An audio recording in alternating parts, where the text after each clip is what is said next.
All right, welcome Senior Home Business family. How you guys doing today? It's Brittany and Matt coming to you again about senior placement, about entrepreneurship, about just doing business in general. You know, we talk a lot about entrepreneurs, but sometimes even in this business, it could be a solopreneur, right? It's just you. And Brittany, I know you got a little team now. I got a little team, but man, when I first started my senior placement agency in 2018, it was me. That was my wife doing a few things, but it was me doing the bulk of the work. And it just, man, you end up doing some things you don't like to do. And there's a whole lot of things you'd like to do, right? And you do those. And so it made it kind of difficult in prioritizing, because it was kind of like, okay, I like doing these things, so I'm going to do this. And the things I don't like to do, I had to do eventually. So, but anyway, getting to it. We want to get into today talking about just this business, but also entrepreneurs in itself offering exceptional service, you know, in everything that we do. And that seems to kind of be the goal for everybody, right? Nobody goes in business and saying, hey, I really want to suck. I really want to do terrible. I really don't want to help people. Everybody goes into the business and whatever you decide to do, and you want to provide exceptional service. And we're going to give you 5 principles today to go by that hopefully will help you out in providing exceptional service. And before we do, if you'd like to know more about what Brittany and I do on a professional level as a senior placement agent, you can drop down, click a couple links, schedule a consultation call with us. We do have a couple of webinars that are coming up. One tomorrow at 5 p.m. Pacific Standard Time on Thursday, and then another one, the exact same one, on Friday for a different group of people. So it's all about a new way of doing senior placement in general. And so we're super excited about it. It's going to, I believe, be the wave of the future. Brittany's implementing DFW, or starting to. We just both started this whole thing in my area as well. We got some students that have signed up, and it's going to be fantastic. But before we get into it, Brittany, can I show them a little AI video? I mean, this is kind of where AI is going. I mean, you know, we're implementing that in the senior placement business, and it's all about giving families the control to make their own decisions. They actually could call the communities themselves directly, which is taboo. It's unheard of in this industry, but it's going to be done, and it's going to be done in our business as well. So let me show you this video. It's Morgan Freeman. Now, again, this is AI, so I want to be very clear. We didn't pay Morgan Freeman $3 million to do a 20, 30-second clip, but this is AI, so I want to show it to you. Here we go. Morgan Freeman, I heard your senior living community needs qualified leads. Stop what you are doing and call Matt at 55921-04152. His proprietary software, TSL, will generate qualified leads from skilled nursing facilities. It doesn't cost anything to sign up. Contact Matt today. That's crazy, man. I mean, even his mouth was moving, I think, pretty close to what the words were. It's just crazy. Again, that was AI, you guys. So if you just saw it, it was not Morgan Freeman endorsing my business, but that's some of the things you can do in AI. So Brittany, let's get into it.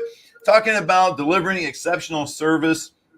And again, we're going to talk a lot about, of course, the senior placement business, but we might dive into a little bit of just entrepreneurship as well, and how important this is. And again, to reiterate what I said a few minutes ago, that nobody jumps into business and wanting to do a terrible job. Everybody wants to do a great job. And I think when we get to struggling in certain areas, maybe doing some things as a solopreneur in our areas of weakness, then we kind of feel like we're failing a little bit. But, you know, let's talk about the first one, Brittany, prioritizing empathy and active listening. How can one just kind of be a person of empathy and participate in active listening? How does that impact their business to help provide exceptional service?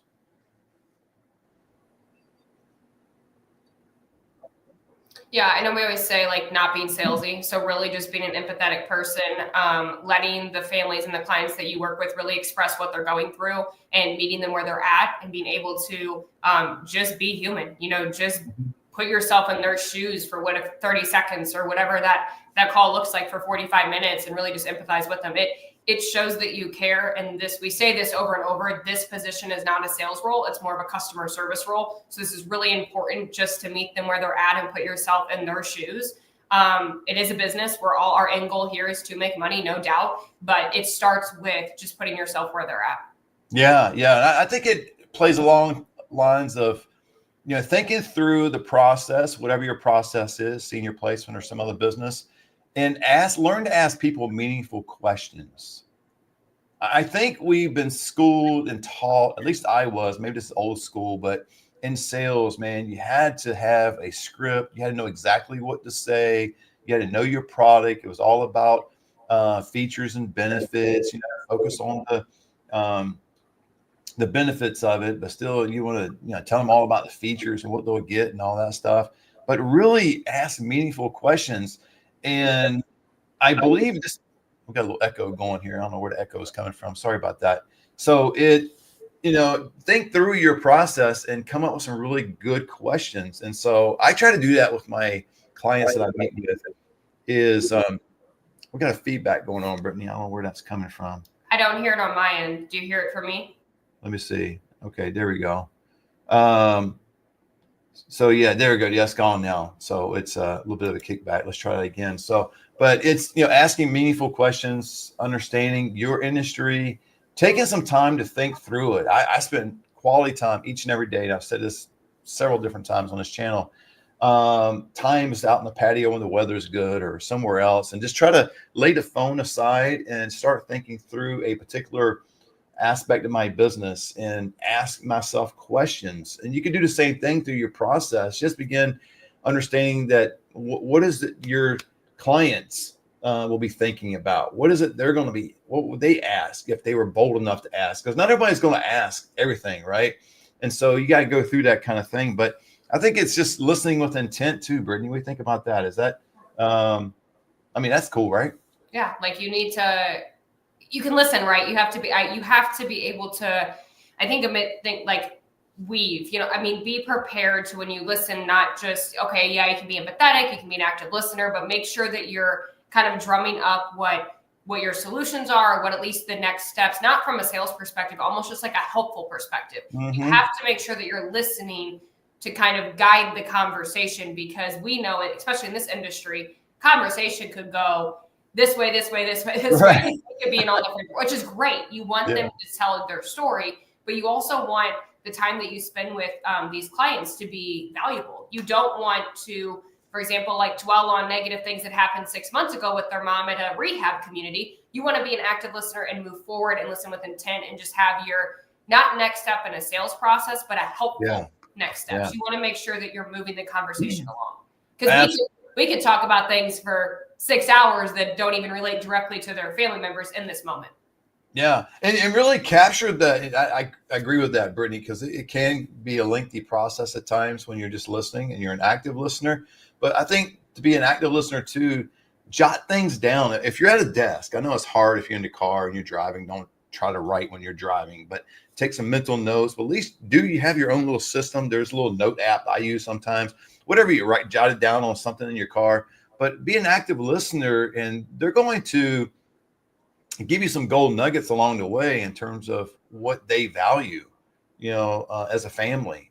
As they talk all about their mom falling, going to the hospital, skilled nursing. They give you the whole story and all what occurred and what happened. And, if they're really open, which a lot of families I talk to, they're open because they're just telling you the situation. And so you want to make sure you're an active listener, jotting those things down, because when it comes back to going through the process and for the search of the right community, you don't want to be re-asking certain questions. I mean, they've already told you that. If you come back and repeat something or ask a question that you should have already known the answer to, I know from my perspective, if it was me on the other end, I'd be like, Matt's not listening. He's not really listening to what I just told him that yesterday. So what else, if he's missing that, what else is he missing? So when you're an active listener, you're letting people know that you are focused on what they're saying and who they are and what they need. If you're not focused on that and you're distracted, your phone's going off over here, or somebody's walking in your office and you feel like you're just not listening, because I know some people that I've known in the past, Brittany, and other positions, not just senior placement, but other sales positions, they would easily get distracted. And they thought the very beginning didn't matter. Just letting them vent. And how I know that is because I saw them on the phone sometimes, and they would do this kind of thing like this. They'd have their phone, and you walk in their office, and the person's talking to them, and they're like this.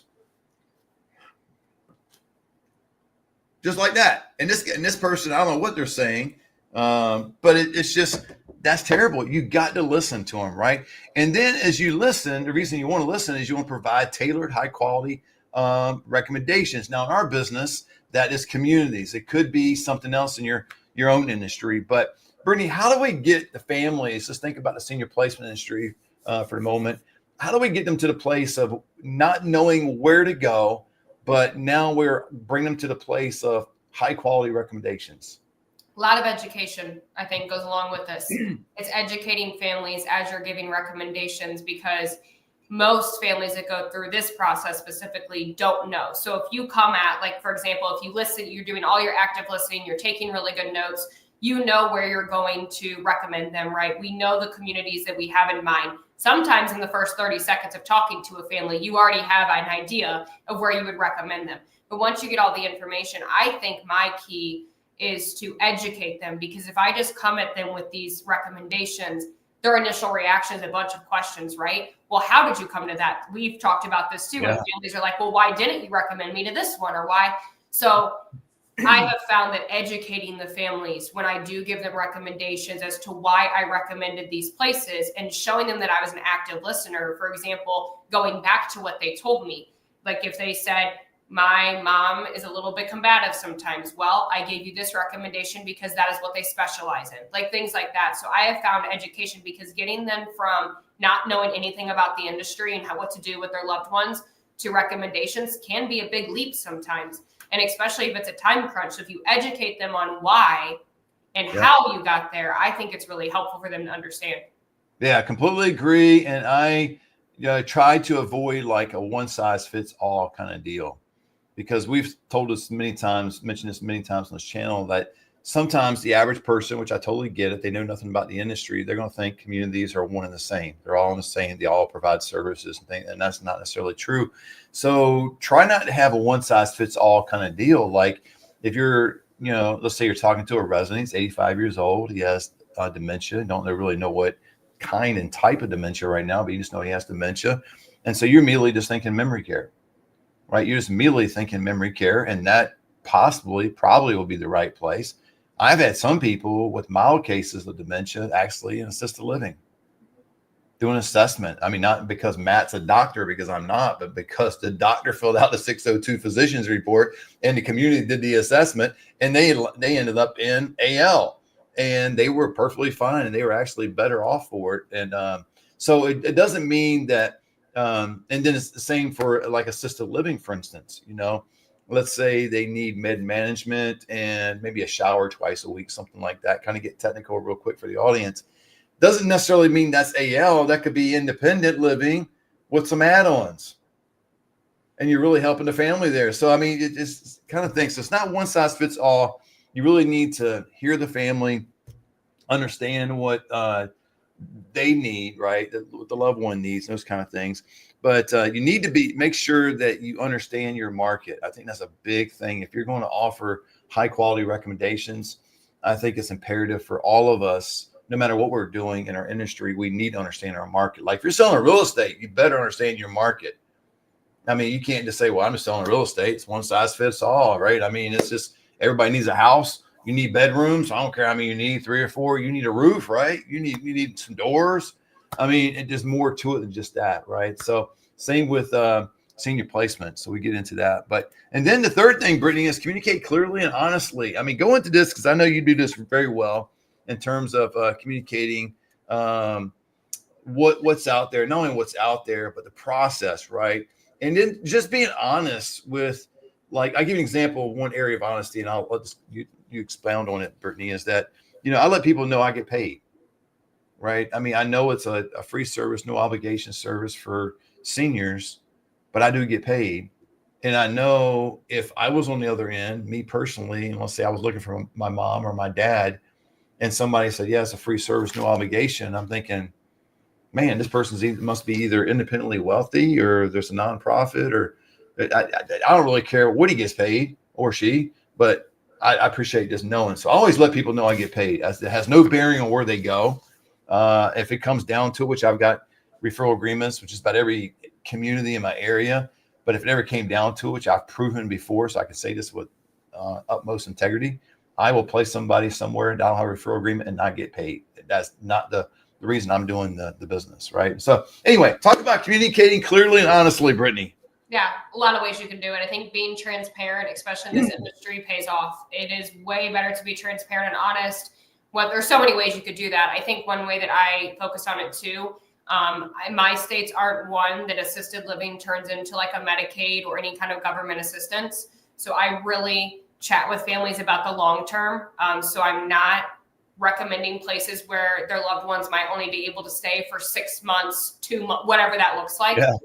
That's one reason that, I'm really transparent on the entire process. And to your point, even if I might end up backdooring myself where I necessarily don't get compensated, it's still doing what's right by the family and being honest. So for me, if we're looking at like a financial thing, and that is huge in this industry, because even if you have $500,000, do the math, it doesn't last very long. Yep. So one way that I do it is I really look at it from a bird's eye view, and I say, okay, plan A, we do this. You go to a private pay place, we look at your funds, you spend down, blah, blah, blah. We go through that whole process. Or I do plan B, you go somewhere where you can stay long term. I don't get paid for those.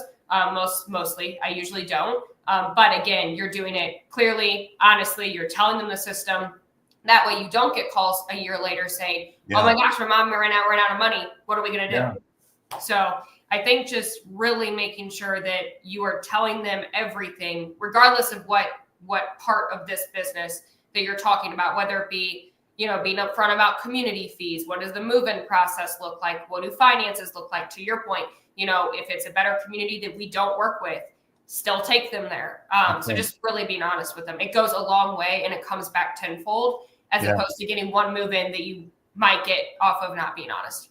Yeah, it's like there's one, I think I mentioned this to you before. There was a family, it was a male resident, and I was talking to the daughter, and he didn't have hardly any money coming in per month. He did have a little bit of savings. And so when you did the math, he was able to go to, in this case, they wanted a residential care home based on his ADLs. And so he was going to a residential care home, but he would only be able to stay there for 11 months. And so I did the math. And so I just let her know, I said, are you okay with this? Because unless there's something that I'm missing, he's going to be able to stay there for 11 months and that's it. And her ultimate decision was, I'd rather my dad have 11 months in the comfort of that home and knowing he has to go back to skilled nursing or some other way and deal with that later, but at least give him 11 months of his life where he can be appreciated and taken care of. And so they fully understand. It's just a better situation than the senior placement agent going, okay, you got the money, let's get them in there. And then they don't really put 2 and 2 together and find out later on they're running out of money. And now they're right back in that situation again. So you don't want them doing that as a senior placement agent. So, all right, Brittany, number 4, go beyond placement, offer ongoing support. I know you do. You do this much better than me. So I really appreciate, I always lean in your direction when it's going like ongoing support. I do it. I don't think I do it to the degree you do it. So I'm going to defer to you. Tell me about this ongoing support for families, because I really appreciate all you do for them. Well, thank you. Thank you for that. Every family is different. So basically, this can be a lot of different ways. Big thing that I focus on is after they're placed, especially if they are a family that is needing a lot of help, meaning that maybe their loved one was a higher level of care, or we were, maybe it's something like they're combative, or it was just a very rushed move. Maybe 72 hours we had to place them. These are all very crisis mode situations. So offering them ongoing support, making sure that everything is going okay in the community, checking in more than like once a month afterwards. Like usually if it's a very, where it needed a lot of help, again, this was kind of more of a case that there was a lot of factors going into it. I would check in the day they move in, making sure everything's okay. Then I'm 2 days later, how'd the weekend go? How did the first couple of days go? And then talk them through things. We always talk about being the middleman. We kind of play that fine line between the community and the family. But if you need to interject professionally, of course, we teach you how to do that, but interject professionally and make sure that everything is being taken care of. And maybe it's not between just the community. Maybe it's something like they still need to sell their home because we had to move so fast. Get them a good realtor. I did help somebody 2 weeks ago. I have a great connection Their mom had $3,000 to her name. We had to get her into a community from a hospital discharge. I was able to get them with someone that gave them a loan with no interest, $45,000, because the real estate agent is going to sell the home. There was no given. That's amazing, Brittany. Well, they gave us 45 grand to work with till they could sell the home, like stuff like that. Just making sure that all the pieces are in place. Like if they had to move out really quick, what are we going to do with all the stuff that's in their home? Like, can you get a downsize or estate sale? So just really giving them a full blown service. Another thing too, to kind of piggyback off the financial stuff, I always tell families, if they did choose to go that route where they go private pay, we were very honest. You have 14 months, you have whatever that looks like. Then we stay in touch when they start running out of funds to replace them into a Medicaid situation. Mm-hmm. So, or Medi-Cal. So stuff like that. I mean, basically you are just, I always tell families, I'm here for life. That's my little quote. Yeah. And I said, unless I'm no longer here, I'll be doing this for earth. right. Unless I'm no longer on this earth, you'll have me to talk to. Yeah, so yeah. That's just kind of just anything you can think of. Whether it's, you know, I even have pharmacy delivery sometimes at some of the care homes that don't have like a partnership yet, just whatever that looks like. Hospice bed. I mean, I've done it all, but just give them anything, almost just be like their one-stop shop when it comes to these things. Absolutely. Yeah. If you don't provide the service, which I don't provide a lot of it, but you need to be a resource. I mean, if down even to medical transport, Brittany, I know you do a great job with the actual move. You got movers. I've got some connections with that, probably not as good as you in that regard. And there's some other things. You just want to make sure that the transition is as smooth as possible, because it's a very traumatic time in their life. And just think about you. I mean, me. I mean, people in general, we don't like to move. The whole thing is a disruption. That's what it is. A disruption of life. A year ago, I was fine. I was walking around, doing my own thing, driving maybe, whatever. Now, fast forward 12 months, I can't get up. My knees are locked. I'm depending upon anybody and everybody to help me go to the bathroom, to eat, whatever. It's a disruptive kind of thing. And so whatever you can do to make the transition smooth as possible, do that. I mean, just out of the decency of another person, their family, right? And so, and there's a lot of different ways you can do it. But let's get into the last one, Brittany, because I think this is a very important one as well. Is just to maintain professionalism and industry expertise, because I'm a firm believer that we each all need to grow, right? I mean, I did average in school. You probably did better than me, but I did very average in school. But sometimes people think about when they go to school, whether it be high school, college, master's, doctorate, or whatever level they want to get to, when they get done, sometimes people think education is over with. And you're going to do yourself a disservice in any industry, and especially the senior placement industry, if you feel that way. If you feel like, hey, I've got this down to a science now. I just know how to get leads. I know how to, I know where the communities are at and all that. But there's a lot of educational things that you need to learn along the way. You take COVID, for instance, things changed dramatically during that time, right? Couldn't gain access in these communities and do things. Things change. Assisted living over the last 5 years has gone up 15, 20%.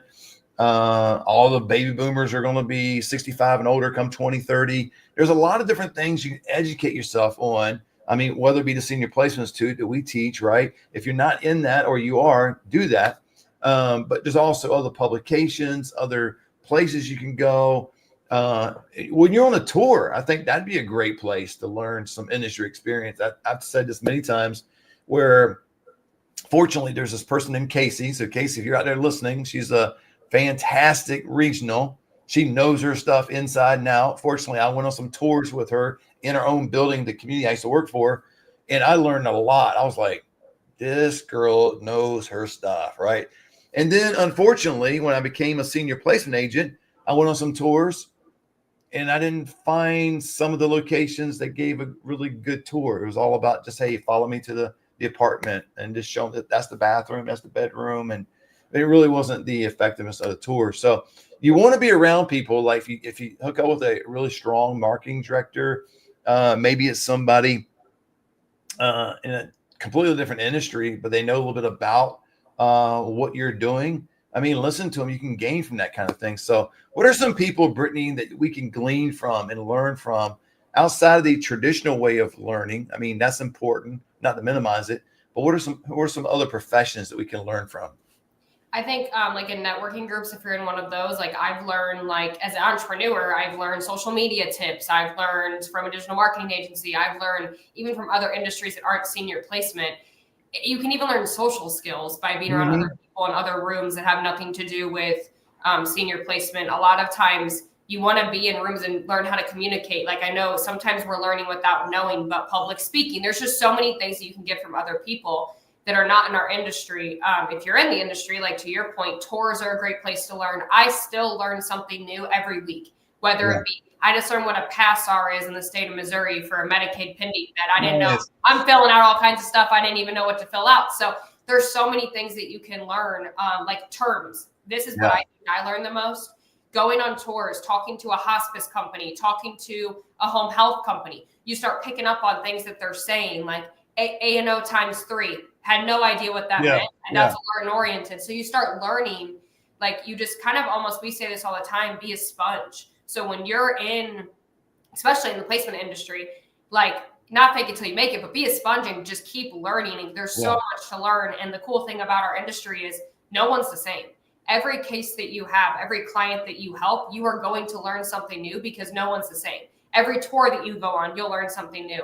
And I like how this says maintain professionalism.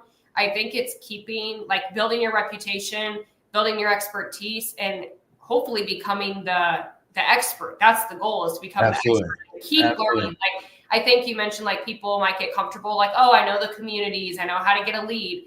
The kind of thing about this industry is you might know the community today, you might know them, you might not know them 4 weeks from now. So there's so much change and evolving. I think this industry really helps people become more well-rounded and just keep your brain sharp, because it's absolutely. Yeah. I mean, to your point, you will encounter a lot of people that know their stuff in large communities and care homes alike. I probably learned a lot from care homes too, because some of these care homes are owned by nurse practitioners, got a few that are owned by doctors, and it doesn't take long to hang around them and hear what they say to kind of pick up some things. And you can really get a good quality education from that. Now, if you don't know, let me give some kind of advice, a pro tip here. If you're new to the industry and you're starting your tours and all that, I am not insinuating this is the proper place to be asking the marketing director or homeowner a whole bunch of questions. Like you don't know what in the world is going on. You know, you don't want to do that. You want to glean from it. Pick up what's going on. I give you a prime example. I've shared this with Brittany a couple of times. I'll share with her right now.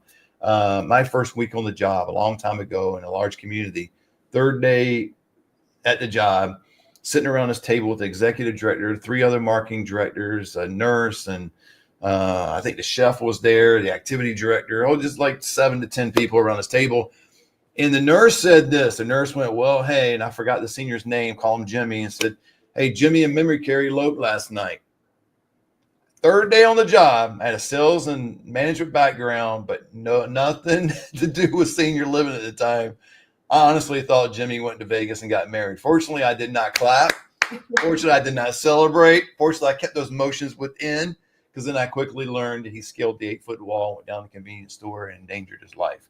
Nothing happened to him, but he could have endangered his life. He could have been severely hurt. So, and I didn't know that. So you just kind of learn. So if I can start from square one, ground zero, anybody can. And it's the cool thing about this industry, it's not rocket science. It doesn't take a whole lot to learn, but you definitely want to grow, because that's the fallacy I think most people, they get into, and it's like, it's really nothing to learn. I know it all now. And let me tell you something, you don't. It's like Brittany says, you learn something new every week, every day. You talk to somebody and you're like, man, I didn't know that. Fortunately, my wife was in medical 15 years. So she kept me in check a lot, and I deferred to her a lot too, especially when it came down to medication, going to the pharmacy and different things like that. My wife knows all that stuff. I didn't know any of it, and I still don't know a whole lot today, to be honest with you, especially compared to her. And but you have to lean on certain people like that, and you can gain some information, knowledge. But it's a fun industry. It's a fun industry to be involved in. So Brittany, I'm hoping those 5 principles help people out there. But even as an entrepreneur, we talk a lot about senior placement today. but just run through those things and be an active listener. I mean, top high quality recommendations. You want to be clear and honest. You want to offer ongoing support in some way. That's always great with your brand. And then maintain that professionalism, right? And that industry expertise. So hopefully this was helpful. And until next time, guys, God bless.